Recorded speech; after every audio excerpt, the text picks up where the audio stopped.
Okay, we just got done watching the Zizarin interview with Jonathan and Mark, and I took some notes, so I just want to summarize the interview. I did my best to summarize everything that was most important. So, to just get started, he asked about just the speed of the player and the relevant to the speed of the monsters. So they acknowledge that this has been brought up quite a bit now, and so they're going to look at ways to increase player speed. But they talked about this for a good while, and Jonathan mentioned that like there can never be a scenario where the player is faster than the monsters, because what he explained is when that becomes the case, then combat is never an option. It's always just to just run by the monsters and never choose to commit to combat. So they have to look at a solution. They acknowledge that it's especially with the increased the size of a lot of the zones and the maps. Um, didn't express or explain what sort of solutions if they might have discussed, but that's something that they'll look into, and no telling what that could be. But they know that it's been brought up a lot now, and they'll have some discussions. A lot of these things, the theme is, they have to discuss and have an internal discussion and think about ways to solve things the right way and not just band aid fix them. So yeah, and on the note of that, like the whole player or monsters just being way too fast or way much too much faster than the player, and they're swarming the player. Um, Also on that topic of speed, in terms of like leveling a second character, um, the game just lacks like the twink gear, and so they talked about in this patch, the over 100 uniques, they were mostly mid to end game uniques. In the future, they'll introduce earlier lower level requirement uniques that will help uh, mitigate and solve that problem with leveling second characters. It's not a problem. Damage isn't the problem, right? They were in agreement that going through the campaign a second or third time, it's the damage isn't the problem. It's always the movement speed. So they'll look at that as well. Talked about increasing the drop rate of artificer orbs through the campaign to again another way to just make the leveling experience a little bit easier. And I guess the artificer orbs are not very common drops throughout the campaign, so they're going to look at increasing that. They talked briefly about like in terms of like early leveling, and they brought up like the in POE 1 the crafting bench and the whole idea that like you should be awarded for knowledge. So for example, a seasoned or like a veteran player of POE 1 just has that awareness to go to the crafting bench to slap on whatever mod you might need to solve your resist or to get more damage, whereas a newer player just doesn't even know that it exists. It's not right in your face in the campaign, in the main towns in each act. So but they're not opposed to the idea that you should be awarded for the knowledge that you have. They talked about attribute runes and that causing a problem. That's something I kind of missed on, but something that won't likely be added. Why is there not as much resistance? Zizaran asked about why is there not as much resistance nodes on the PoE2 skill tree, and GGG said they will have a discussion afterwards and reevaluate this. And then they went into talking about defenses and just how mostly players are always going to opt to take the offensive approach and to build that glass cannon as opposed to going on the more defensive side. But Cicerin mentioned, considering he's a hardcore player, that option should still be there. So early game progression is not good enough. It may just be monster problem power. Dropping more gear possibly is not the right answer. So again, talking about like leveling through the campaign early on and how the gear progression is just it's not it's not where it should be, and so the answer might just be to drop the monster power to kind of balance that out. So yeah, They'll look at the data to identify if the currency drops need to be adjusted throughout the campaign. For example, we talked about the artificer orbs, but they'll look at the data as well for things like regal orbs, and to maybe that might be one way to solve the gear progression and give people an easier time throughout the campaign. Zizarin brought up ailment thresholds for the player and how they're difficult to solve, and they responded by saying they're not in the right place and should not be overwhelming, according to Jonathan. Then they talked about charm slots, and Zizarin brought up the idea that maybe with higher item level on the belts, that you inherently have a higher value on the charm slots. You know, like an item level 84 would have three charm slots or whatever. This item level 60 would have two. You know, that sort of thing. And they went into they responded by saying charms. They literally just said charms suck and they need to change. Need more charm slots, possibly up to six on uniques. Two, three, or four would not be unreasonable, is what Mark said. So that's cool to see that. And you know what? In the long term, maybe charms don't even stick around, but to see that they're open, I guess, for that to be changed for now, I guess is nice to hear and nice to see. It was a tad bit, at the end of the interview when they wrapped things up, it was pretty wholesome, but Zizarin acknowledged that it did start off a tad bit combative, and Jonathan kind of mentioned, like he may have woken up on the wrong side of the bed today, and so he apologized for that if he seemed a little bit combative. But it all comes from a place of love and a place of passion for this game that we all enjoy so much. And having these discussions and doing these interviews are very important, is what Mark said and acknowledged, and that will continue to do so, to again grow this healthy relationship between the devs and the players and the community. Zizaran asked about the masteries in the PoE 1 skill tree, whether those could be introduced to PoE 2. Jonathan is, or yeah, I think it was Jonathan that said he's not a huge fan of them, and he'd rather put the power of those, have the power in the notables instead of having a mastery will be kind of replacing the notables. So yeah, he said put power in the notables rather than having masteries on the tree. And then yeah, Zizarin went back to talking about defenses, and there's just not a lot of options to invest in defense on the tree. And their response was that yeah, players will usually opt for more damage instead of investing in defense. The investment should, the argument is yes, and I agree. The investment should still be there for the players that want it. Yeah, the sometimes the best defense is a good offense, and getting more damage is just always the answer, maybe for softcore players, but not everyone plays softcore. So maybe we could see some changes there. I think there's a lot of changes that are going to happen throughout the I guess throughout the life of this early access. So whatever we know now could always be subject to change. And again, talking about defenses, Cicerone asked, "Are they happy with armor break and fizz overwhelm?"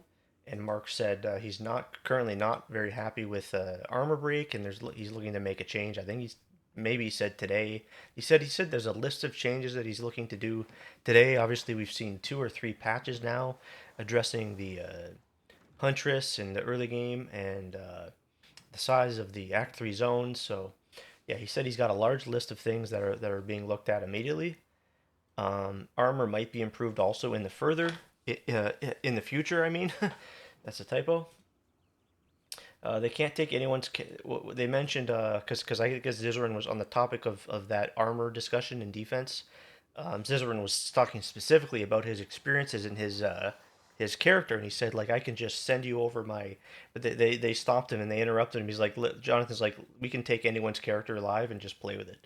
So I thought that was pretty cool. I guess it doesn't come as a surprise seeing as they're the developers, but that's quite cool that they can just like pluck anyone's character out of the thousands of exiles and just go and play with it themselves and just check things out for themselves. Thought that was really cool. Uh, Zizarin asked about early game Act 3, specifically the Viper boss and the Chaos damage, would they consider having that Soul Core, Resistance Soul Core, also be just give us a Chaos rune to help with early Chaos resist cap? I guess damage rather. And they said they have to look at the Act 3 Viper boss chaos damage, and it'll likely be tuned down and reevaluated. So that's great to hear. And they did acknowledge that as a very difficult fight, especially early on in the when it's your first character in a new league. Zizarin asked about the mobs that it's still occurring, and it's really bad, especially those monsters are like armadillos that just like roll and spin towards you, and they literally like just push you across uh, the whole map. Zizarin suggested maybe like some sort of push resistance, and they responded by saying they'll look at like specific examples where it's really bad and tune it down. Um, Specifically that rolling monster. They said it will be fixed, as well as the desync issues. And then, this is one that everyone's kind of very passionate about is the Ascendancy respecking, as well as Zizarin talked about, for some players that are doing a lot of gambling, you're not left with much gold when it comes to having to respec and you wanting to respec your character. And Jonathan talked about in his playthroughs throughout the campaign that he doesn't really do much gambling, so that he'll have to go do another playthrough and test that for himself to see that and to see if the gold costs need to be adjusted. And Mark again said he's still on the fence about the Ascendancy respec. He said there are other people in the office that share the same sentiment, and that he needs to really take some more time to think on it because once they do pull the trigger and make that change to allow Ascendancy respec, then there's no going back once you flip that switch. So he's going to take some more time, and we can expect an answer. He says he'll discuss more about it and probably will have an answer sooner than later, and we'll just have to wait and see. And whatever I guess decision he comes up with, whatever decision he comes to is the one that he said he's like hopefully it's the answer everyone wants, but if not, then that's what we'll just have to live with. So we'll likely get an answer on that pretty soon, is what he said, and we'll just have to wait and see, and let's hope it's the answer we all want. I can understand his argument though. I can understand it, but yeah, I won't go into that any further. They talked about Energy Shield, that bug about Energy Shield not being immune to bleed, and that CI obviously should be immune to bleed, considering CI is immune to chaos. So they're going to resolve that and take care of that finally. Talked about Ignite proliferation being buffed. Currently, there's like some problem where it's the monster needs to be nearby the source for like 2 seconds or something. So that'll be fixed. Ciceron asked about the idea of possibly merging blessed orbs and divine orbs into one, and they didn't seem opposed to that. They just said that it's something they've really never even thought of, and the whole blessed orbs just kind of been swept under the rug and kind of forgotten about. So we could see that change come to the game. Sounds pretty good to me. Talked about movement speed, and again the argument about specifically on this topic, it was specifically movement speed being tied to boots and how it's always just mandatory to have a movement speed mod on your boots. And the core idea is just we want to be faster. And so they said they'll again discuss this internally. They'll discuss this further internally and hopefully come up with a solution, a better solution. Maybe it means they just reduce the size of the maps and the zones in the campaign. They'll continue to do that, or Scissorin suggested maybe removing like the hidden. If you guys didn't know, there's like a hidden reduced movement speed on body armors. So yeah, I'm sure they'll come up with some sort of solution and find a middle ground. They talked about the minion res timer and trying to improve that to where the minions are all revived at the same time, as opposed to like, you know. So they said they'll look at a better solution and come up with Solution for that. Talked about convocation. Mark said there might be room for it, and Jonathan said I don't love it.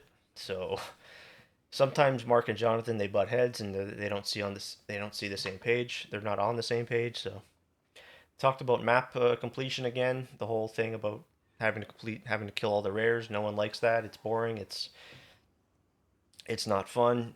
Talked about the idea of maybe having a scenario where you're only having to kill 90% of the rares or 80% of the rares, and they talked about, yes, they want to solve this problem. That's literally what Jonathan said. They want to solve this problem, so they acknowledge that it is a problem, and not many of us are a fan of it.